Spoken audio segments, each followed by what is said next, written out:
नमस्कार मित्रांनो, तुमचं सगळ्यांचं स्वागत आहे आपल्या HD मराठी ब्लॉगर या यूट्यूब चॅनलमध्ये। तर मित्रांनो, आज आहे नागपंचमी। तर सगळ्यात आधी नागपंचमीच्या हार्दिक शुभेच्छा तुम्हाला। तर आता थेट आपण जाऊया पूजेकडे, नागपंचमीच्या म्हणजे नागाच्या पूजेकडे। काय काय तयारी केली ते आपण बघून घेऊया अगोदर, आणि नंतरला एक आज रेसिपी करणार आहोत। आता इकडे काय काय तयारी केली नागपंचमीची, कशी पूजा करतात ते आता आपण बघूया। हे जानवं आहे, जानवं केले कापसाचं।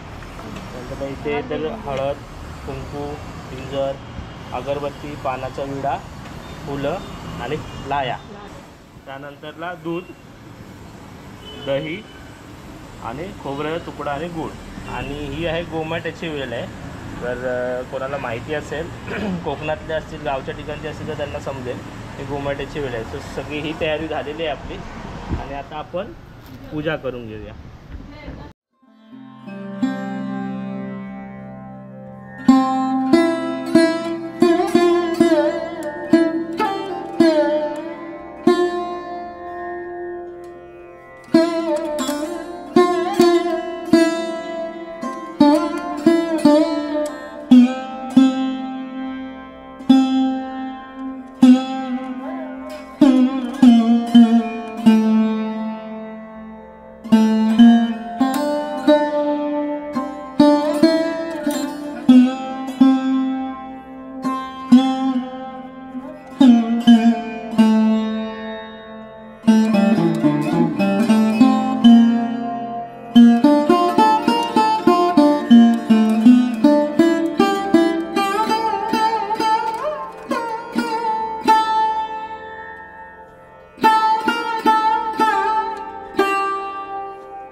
तर आपली नागपंचमीची म्हणजे नागदेवताची पूजा झालेली आहे। ॲक्च्युली ती ना तुळशीमध्ये करतात, पण आता तुळशीमध्ये जागा नव्हती ना, म्हणून आपण AC च्या मशीनवर केले। तर आता आपण वळूया आपल्या रेसिपीकडे, म्हणजे रेसिपी काय आहे ते बघूया। पण त्या अगोदर ना आज अजून एक आहे, नागदेवताची पूजा जोपर्यंत होत नाही ना तोपर्यंत आजच्या दिवशी ना दही दूध वगैरे खायचं नसतं अगोदर। म्हणजे तुम्ही दही तर चला, दही तर खाणार नाही, पण जर दूध आहे ना, म्हणजे दुधाची चाय प्यायची नाही जोपर्यंत नागदेवताची पूजा होत नाही तोपर्यंत। त्यानंतर तुम्ही पिऊ शकता, खाऊ शकता।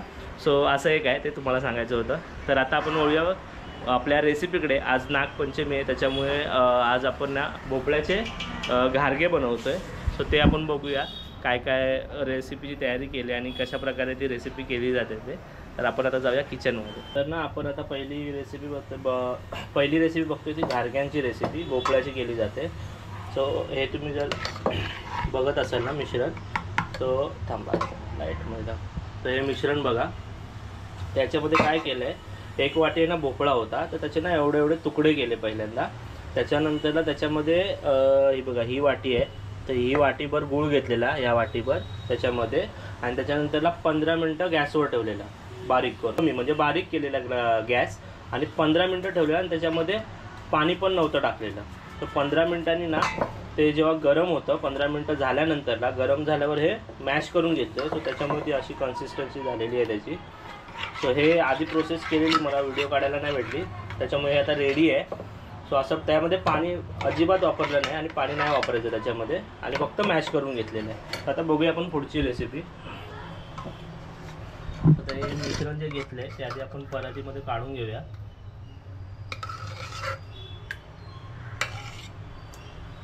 बघा, या रेसिपीसाठी काय काय साहित्य घेतलेलं की हे तुम्हाला सांगितलं, मिश्रण भोपळा आणि गुळाचं मिश्रण आहे ते, आणि ही वाटी तांदळाचं पीठ घेतलं आहे, आणि एवढा बाऊल हा गव्हाचं पीठ आहे। आता आपण त्या मिश्रणामध्ये गव्हाचं पीठ टाकतोय,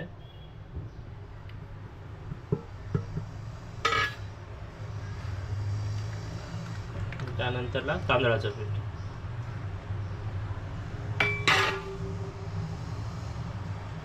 मीठ टाकायचं थोडं,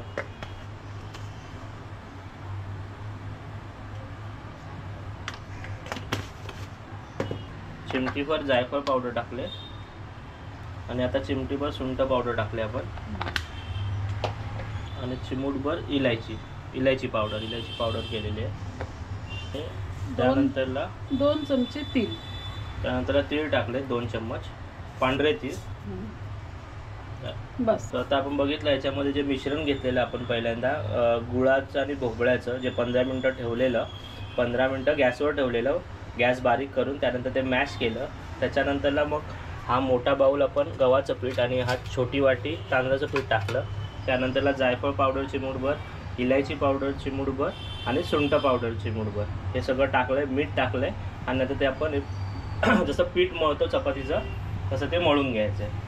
तर मित्रांनो, आता जे मगाशी पीठ ठेवलं ना ते 15 मिनटं आपण ठेवलेलं आहे की ते एकजीव व्हावं ना, त्याच्यामुळे आता एवढे गोळे करून घेतलेत. आता ते लाटायचे. आता ॲक्च्युली काय झालं की 15 मिनटापेक्षा जरा बाकी रेसिपी करेपर्यंत थोडा वेळ झाला, तर त्याच्यामुळे ना पीठ वापरतो आपण लाटताना.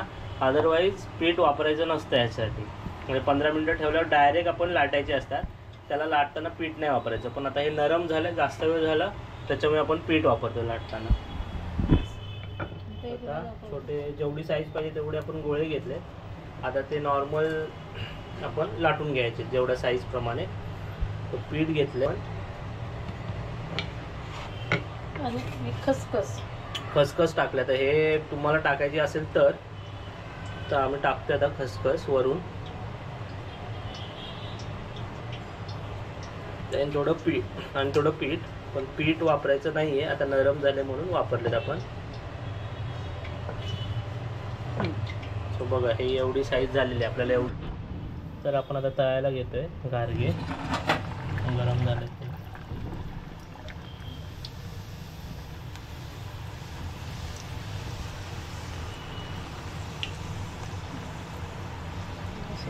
फुगले मस्त.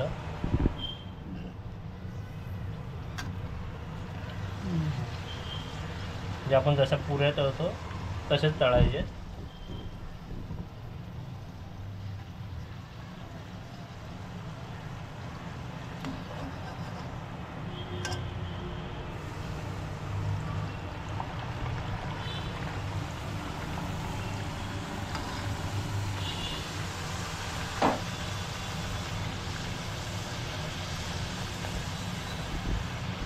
मस्त फुगलेत गारगे. त्यानंतर ना आपण आता व्हेज पुलाव बनवतोय ते बघून घेऊया आजची रेसिपी. दुसरा आजचा मेन्यू आहे व्हेज पुलाव आहे. त्याच्यासाठी बासमती तांदूळ घेतलेत, टोमॅटो घेतलेत कापून, 2 घेतलेत ना, 2 टोमॅटो कापून घेतलेत. त्यानंतर काजू घेतलेत थोडे, कांदा, मिरची, शिमला मिर्च, लसूण आणि आलं आहे. त्यानंतरला हा खडा मसाला इथे घेतलेला आहे. इकडे दही आहे. त्यानंतरला पुदिना घेतलेला आहे हा, आणि फरसबी, वाटाणे आणि गाजर घेतलेले आहेत आपण. आणि इकडे घेतलेले आहे आपण कोथिंबीर. तर हे सगळं व्हेज पुलावची तयारी चालू आहे. तर इकडे बघा कुकरमध्ये आहे ना थोडं तेल आणि तूप घेतलेलं आहे. तर कुकरमध्ये आपण व्हेज पुलाव बनवतो. व्हेज पुलाव बनवतो आपण कुकरमध्ये. खडा मसाला टाक, लवंग, दालचिनी सगळं घेतलं. तेजपत्ता, लवंग आहे, दालचिनी आहे, काळी मिरी आहे, चक्री फूल. हां, चक्री फूल आहे, मसाला इलायची आहे मोठी, जिरे टाकलेलं 1 चम्मच. पुदिना टाकतो याच्यामध्ये.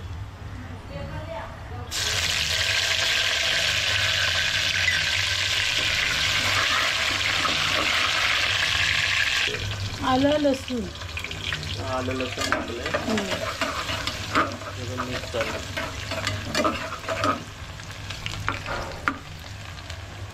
एक कांदा घेतला मी, थोडा जास्त मोठा कांदा घेतला आहे. आणि 5 मिरच्या उभ्या काढून घेतल्या.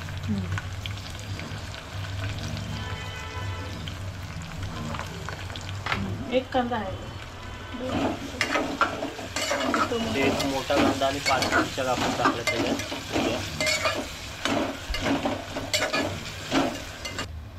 कस्तुरी मेथी टाकतो थोडीशी. वाटाणे परसबी आणि गाजर म्हणजे बारीक करून टाकलेलं आहे. जर चांगला मस्त आता वास सुटलाय. हा मस्त वास सुटलाय. कस्तुरी मेथी वगैरे टाकल्यानंतर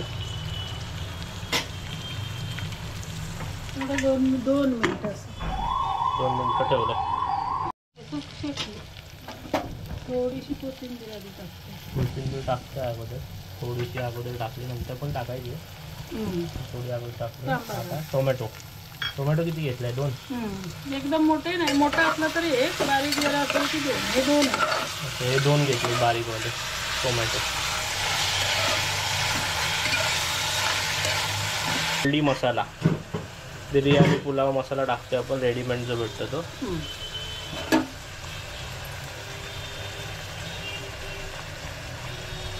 छोटा 1 चमच आहे. बघितलं तेवढं घेतलंय ते. तर मोठं जमते आहे ना. आणि त्यानंतरला किचन किंग मसाला टाकतोय आपण.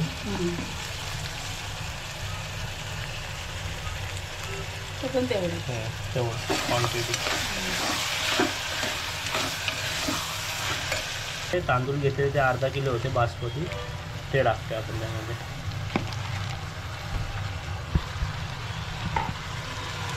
मिक्स करून घ्यायचं सगळं.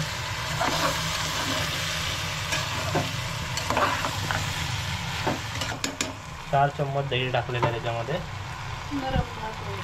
भात नरम व्हायला.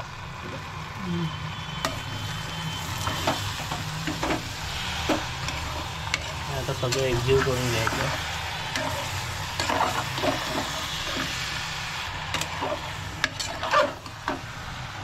आता मीठ टाकलं.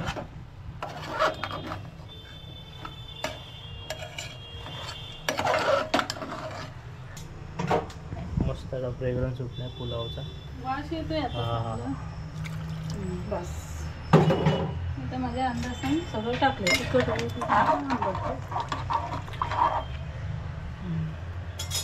त्याला आता वरून टाकायची कोथिंबीर. त्यानंतरला शिमला मिरची छोटी घेतली, शिमला मिर्च ते टाकले, कोथिंबीर टाकली, शिमला मिर्च टाकली आणि काजू टाकले थोडे.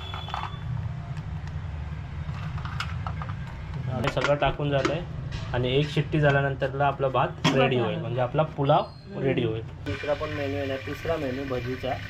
मिरच्याची आणि सुरणची भजी करणार आहे आपण. सुरण पातळ केले, कापले, स्लाइस केले, त्याच्यानंतर चिंचेचं पाणी केला, उकळला आणि त्याच्यात टाकले. अशी प्रोसिजर केली आहे त्याच्यामध्ये. आणि आता मिरची पावडर, थोडा धनिया पावडर, हळदी, नमक हे सगळं टाकून हे करून ठेवलंय. थोडंसं लिंबू केलंय, मॅरिनेट केले, म्हणजे असं मिक्स करून सगळं मॅरिनेट करून. मग चुरणची भजी करूया. आता तुम्ही बघाल ना, या पॅनमध्ये तेल घेतलं. आपल्याला डीप फ्राय नाही करायचं भजी, शॅलो फ्राय करायचे, म्हणजे डीप फ्राय नाही करायचे. आणि आता हे बघताय ना तुम्ही, मगाशी सांगितलं चुरणला काय काय लावलेलं ते मॅरिनेट करून ठेवलेलं. आणि हे पीठ बघताय ना, ह्याच्यामध्ये तांदूळ आहे, रवा आहे, आमसूल पावडर आहे, मीठ आहे, हळद आहे, तिखट आहे. तर त्याच्यामध्ये असं डीप करायचं, म्हणजे जसं आपण नॉर्मल मच्छी वगैरे करतो तेव्हा कसं लावतो रवा वगैरे, तसं लावायचं चूर्णाला आणि मग पॅनमध्ये टाकायचं. सो हे शॅलो फ्राय करायचे, असे डीप फ्राय नाही करायचे.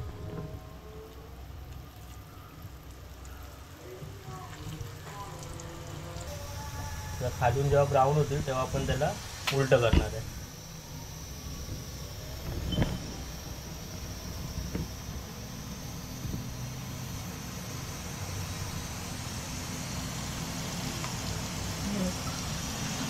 थोडं ब्राऊन झालेलं आहे, त्याला उलटे केले पण दुसऱ्या बाजूने शिजवायचे, ते शॅलो फ्राय करायचे.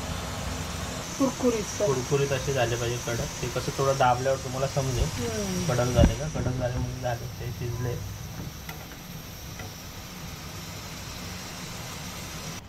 तर मित्रांनो, इकडे आपले बघा सुरणाचे भजी झालेली आहे, शॅलो फ्राय केलेली आहे. बघा एवढं ब्राऊन झाल्यावर, कडक झाल्यावर आपण काढलेलं आहे ते. सो ह्या रेडी आहे. तर मित्रांनो, आपला आता ताट रेडी आहे. ताट फुल भरून आले. झालेला आहे. आपला जो मेन्यू होता ते सगळं रेडी झालेलं आहे. ताट मस्त भरलेलं आहे. तर तुम्हाला आधी ताट दाखवतो. तर बघा मस्तपैकी ताट असं भरलेलं आहे. मस्तपैकी ताट असं भरलेलं आहे. सो इकडे हे घारगे जे आपण केलेले भोपळ्याचे, त्यानंतरला हा पुलाव, त्यानंतरला हे सुरणाची जी भजी केलेली ती, आणि मग थोडी कांदा भजी आणि मिरच्या पण केलेल्या आहेत. त्यानंतरला इकडे मूग आणि मटकीची भाजी केली, आणि इकडे आहे श्रीखंड, आणि इकडे रायता केलेला आहे. सो असा आजचा मेन्यू आहे नागपंचमीचा. तर तुम्ही पण आता जेवायला या. तर आता ही व्हिडिओ मी इथेच संपवतो आहे. आता मी जेवून घेतो आहे. सो ही जर व्हिडिओ आवडली असेल तर नक्की व्हिडिओला लाईक करा, शेअर करा आणि चॅनलला सबस्क्राईब करा. धन्यवाद.